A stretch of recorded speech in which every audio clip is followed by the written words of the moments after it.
Imagine waking up and realizing that everything around you, your home, your relationships, the situations that seem to repeat endlessly is not just happening to you but is, in fact, radiating from within you. This may sound like philosophy wrapped in poetry, but modern neuroscience is beginning to support this idea. Your brain is not a passive receiver of reality but an active projector.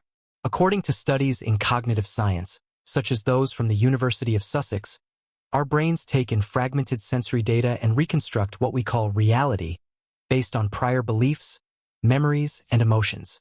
In other words, the world we experience is shaped not only by what happens, but by the patterns we've grown accustomed to inside our own minds.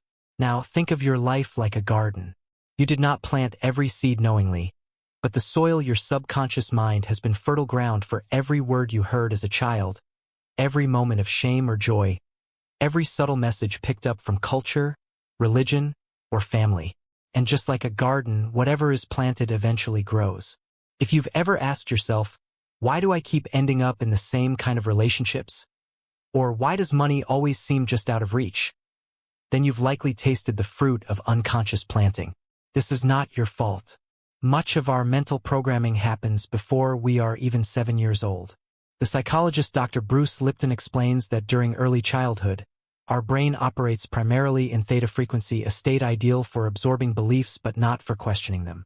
So if someone once said, "You're not good enough," or "people like us never get ahead," that idea may still be running in the background of your mind like a hidden script, influencing decisions, reactions, and results without your awareness.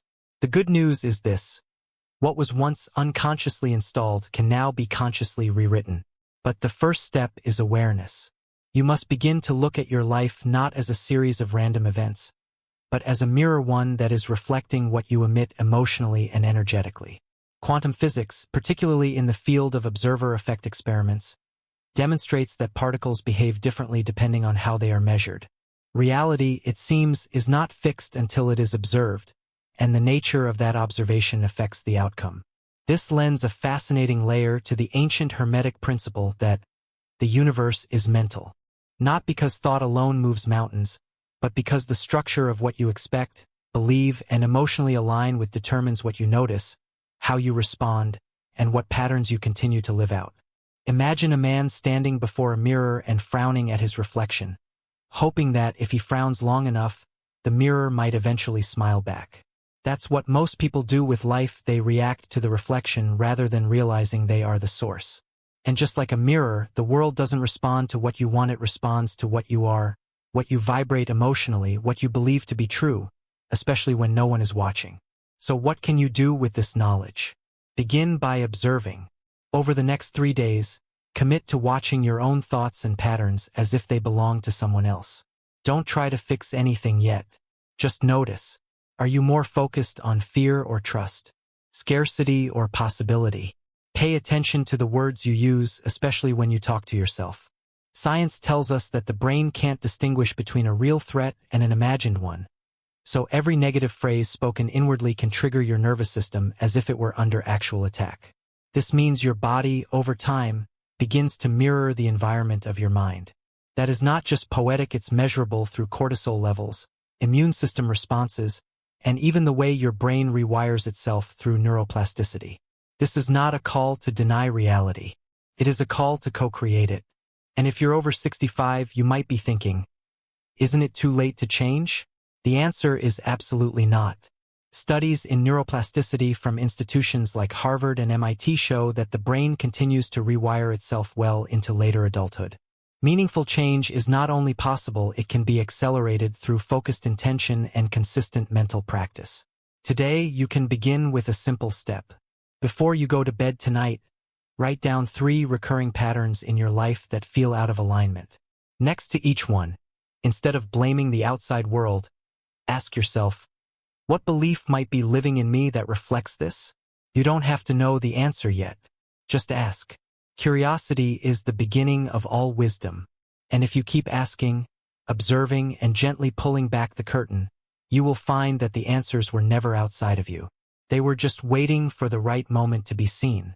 There exists a principle so ancient, so quietly powerful, that it predates every modern institution we trust today, older than religion, older than government, even older than written language. It has guided mystics and thinkers for millennia, and yet only now is science beginning to catch up to its implications. This principle, passed down through Hermetic philosophy and hidden in plain sight, declares that all is mind, the universe is mental.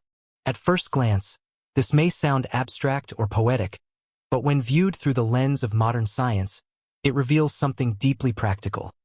That your external world is not separate from your internal state, but a mirror of it. Neuroscience has confirmed what the ancient sages whispered, that consciousness is not a passive observer of reality, but an active participant. Researchers like Dr. Joe Dispenza have demonstrated in clinical settings that when individuals shift their internal emotional and mental state, their physiology begins to change. Brain scans show new neural connections being formed, stress markers like cortisol decrease, and even immune response strengthens. This is not magic. It is biology aligned with awareness. When your thoughts shift, your chemistry shifts, and when your chemistry shifts, your behavior, perception, and energy change. And because your energy shapes the way you interact with the world must eventually respond. Now consider this. If every thought is a signal and every belief is a broadcast, then you are like a radio tower, constantly emitting frequencies into a field that responds not to your intentions, but to your emotional signature. In physics, we know that all matter vibrates. Everything from your heartbeat to the chair you're sitting in has a frequency. The Nobel Prize-winning work of Max Planck, the father of quantum theory, showed us that even what appears solid is fundamentally made of vibrating energy. What this means practically is that your inner world, your dominant feelings, beliefs, and expectations shapes the kind of energy you send out, and by the laws of resonance, you draw in experiences that match it. This is why people who constantly expect rejection often find it. Those who live in fear of scarcity often remain in it. Not because life is cruel or unfair, but because the field you live in does not respond to your words, it responds to your vibration. Think of your belief system as the operating system of a computer. It determines how information is processed and what actions are taken. But here's the catch. Most of the code in your mind was not written by you. It was installed by parents, by teachers, by culture, by media. If you were told as a child that money is dangerous, that you should not trust others, or that life is about enduring, not thriving, then those lines of code became part of your internal script. And unless rewritten, they continue to run quietly in the background, shaping every choice, every interpretation, every result. But there is hope, and it begins with recognition. Begin asking yourself, what if this belief I carry is not true? What if it was simply something I absorbed, not something I chose? The simple act of questioning begins to soften the mental walls built long ago. And in their place, space opens up for something new to emerge. There is an exercise I often recommend to those who feel stuck. Take a sheet of paper and divide it into 2 columns. On the left, write 3 recurring challenges in your life, perhaps it's financial instability, loneliness, or chronic anxiety. On the right, next to each, write down the first belief or message that comes to mind when you think of that problem. Be honest, even if it surprises you. You might uncover beliefs like, I'm not worthy of love, or success always comes at a cost. These may not be things you consciously believe, but if they were absorbed early and reinforced emotionally, they may still be running the show. Once you see the belief, say aloud, this is not my truth. This is just a thought I inherited.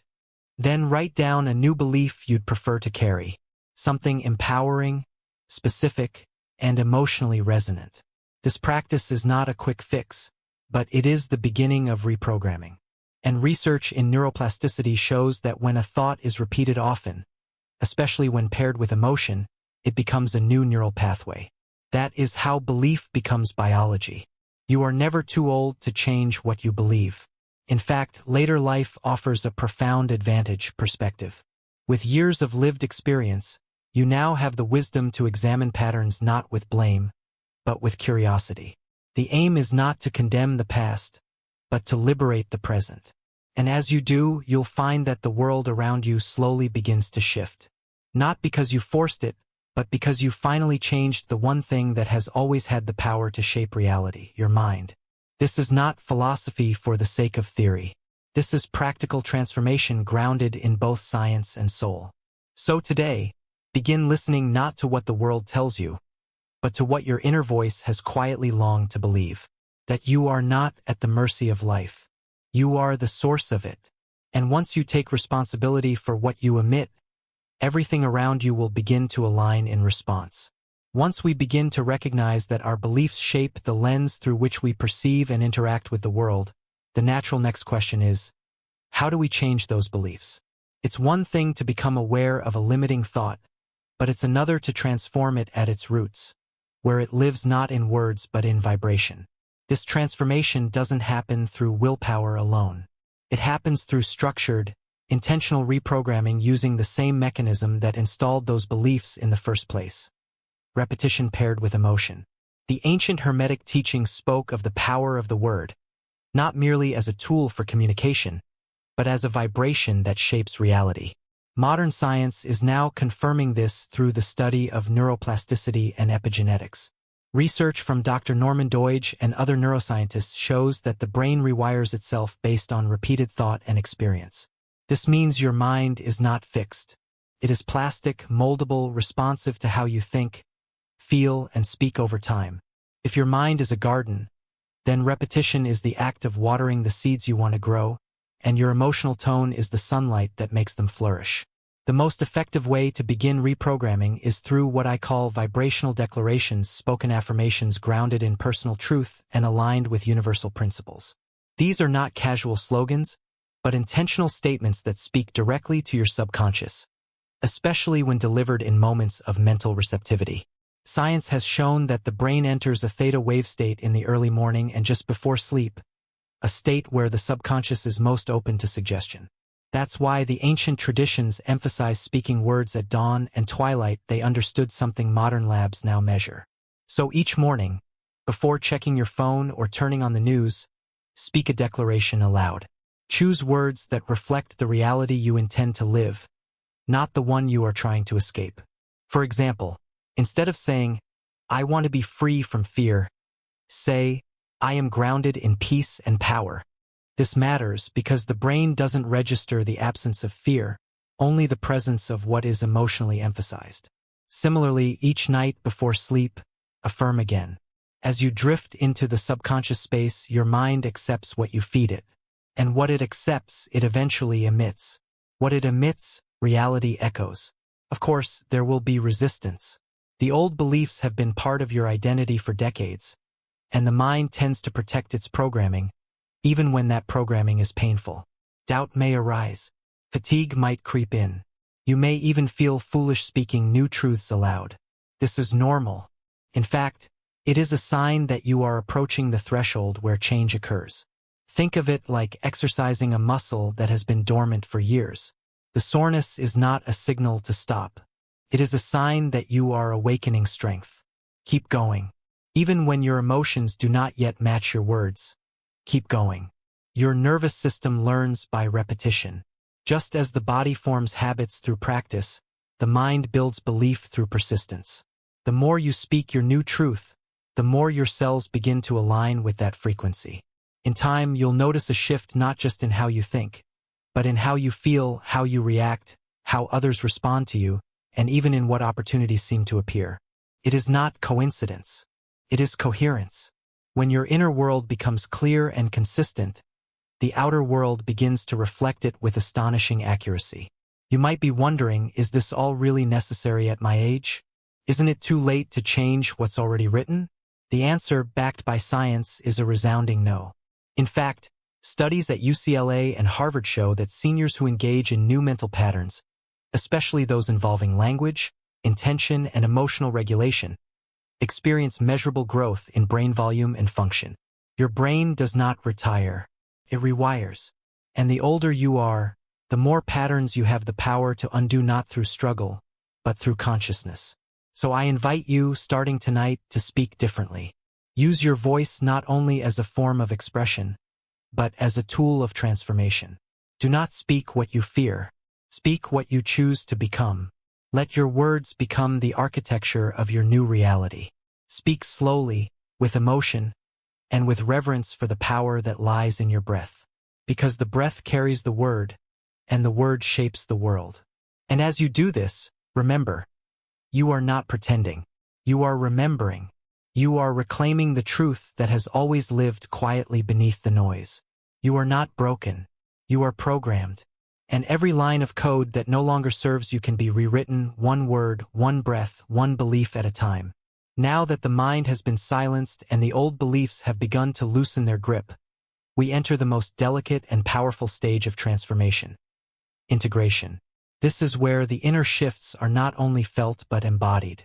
It is where new truths move from idea to experience, from theory to living reality. And the most potent tool for this stage is not force but imagination, a faculty often dismissed as childish, yet honored by both ancient mystics and cutting-edge neuroscience.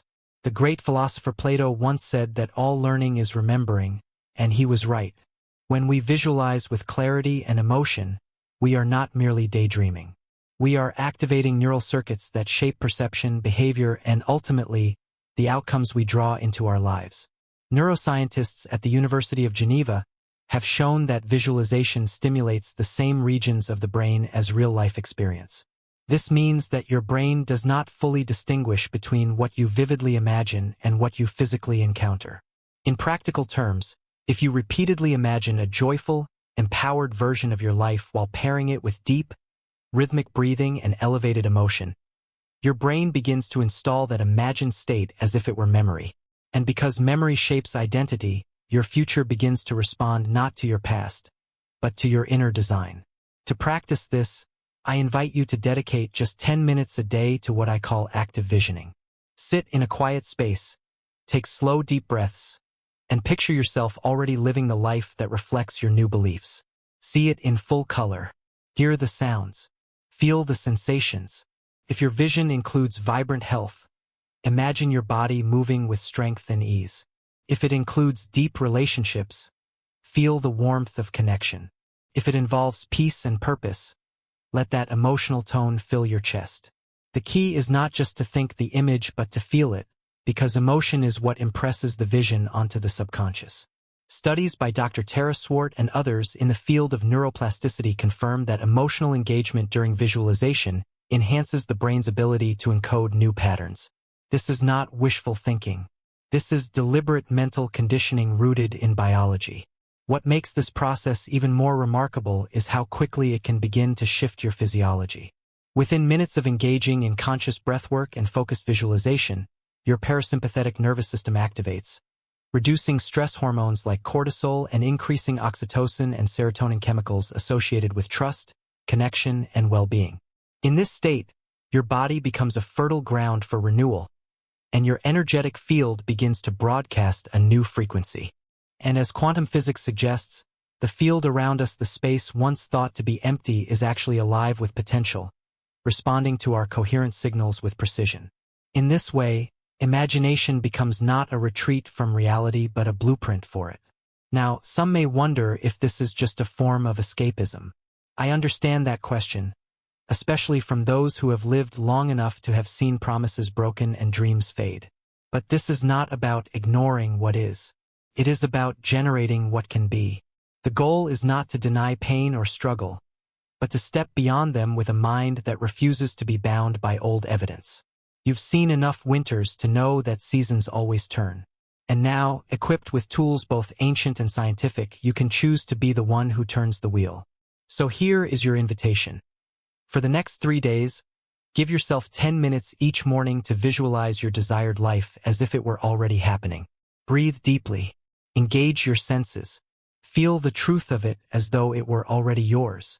And then, carry that emotional signature into your day like a quiet fire in your chest. The world may not change overnight, but your nervous system will. Your decisions will. Your language will. And as those internal shifts take root, external change becomes inevitable. You are no longer responding to reality. You are generating it. And that, my friend, is where transformation stops being a possibility and becomes a practice. Let each breath be a bridge between who you have been and who you are becoming. Let each image you hold be a seed planted into the rich soil of your neurobiology. And let this practice remind you that no matter your age, Your most powerful tool has always been within your reach, your focused, feeling mind. When you truly understand that the world outside you is a reflection of the world within you, something fundamental begins to shift, not just in your thinking, but in the very fabric of your being. This is the point where awakening moves from an idea to a lived reality, where you stop seeking answers out there and begin turning inward as the source. The ancient Hermetic law that, as within, so without, is not only a mystical teaching but a psychological and physiological truth. Studies from the field of psychoneuroimmunology have shown that your thoughts and emotions directly influence your immune system, hormone levels, and even gene expression. This means that the state of your inner world, your beliefs, your focus, your emotional habits quite literally sculpts the health and harmony of your outer experience. And yet, most people still try to change their lives from the outside in. They push circumstances, manipulate relationships, and chase achievements without ever pausing to ask, what am I emitting into the field? What unspoken belief is creating this recurring pattern? The moment you begin to ask those questions honestly, you step into a new kind of authorship. You are no longer merely reacting to life. You are designing it from the inside out. Let us speak plainly. Reality does not respond to what you want. It responds to what you believe to be true. And here is where it gets subtle. You may say with full sincerity that you want abundance or love or peace, but if the dominant emotional tone of your inner world is fear, shame, or unworthiness, then that is the frequency being sent into the field. It is not what you affirm occasionally that shapes your world, but what you emotionally repeat consistently. Your nervous system is like a musician that has learned to play one tune, and until you teach it a new melody through presence and practice, it will keep playing the old song. This is not a flaw. It is simply programming. But what was once installed unconsciously can now be rewritten consciously. And the first step is radical responsibility. This means no longer blaming fate, age, or even your past for what you experience. It means understanding that you are the projector, not the screen. And that is both a liberating and sobering truth. To help ground this idea, consider a simple daily practice. Each evening, take 5 minutes before bed and reflect on one moment in your day that triggered you, perhaps a conversation, a fear, or an inner reaction. Then ask yourself gently what belief was behind that reaction. Not the surface thought, but the deeper message. Maybe you felt dismissed and the belief was, I am not heard. Maybe you felt anxious and the belief was, I am not safe. Whatever arises, write it down without judgment. And then immediately speak a new belief that you choose to install. For example, I am worthy of being heard, or I am grounded and supported. Speak it aloud. Let your nervous system hear a new story. Over time, this nightly reflection becomes a process of rewiring your emotional blueprint. And as neuroscience confirms, repeated emotional engagement in a new belief is what installs it as your new operating system. There is no age limit on transformation. In fact, your later years offer a profound gift: the ability to see patterns more clearly, to witness the long arc of your life and decide what story you wish to live moving forward. You have lived through changes that once felt impossible. You have adapted, survived, learned, and loved. All of that wisdom becomes fuel for this final shift from external effort to internal mastery. You are not starting over. You are stepping into alignment. And as you do, you may begin to notice something miraculous. The people around you respond differently. The world feels softer. Doors open with less force. This is not magic. It is resonance. As your inner frequency becomes coherent, the field around you aligns. Your reality becomes a delayed echo of your most consistent vibration. This is why even small internal changes ripple outward into lasting external transformation. So let today mark the beginning of a new way of being. Live as if your thoughts are creative. Speak as if your words have weight. Breathe as if each inhale carries the power to shift your entire state. Because they do. You are not a passive observer of life. You are a sculptor of vibration, and vibration shapes form. The more deliberately you practice presence, intention, and emotional alignment, the more your outer world will bend toward your inner clarity. That is the true gift of this path, not just the ability to change your life, but to realize that it has always been responding to you. And now you respond to it with awareness, with grace, and with the quiet power of someone who has come home to their own mind.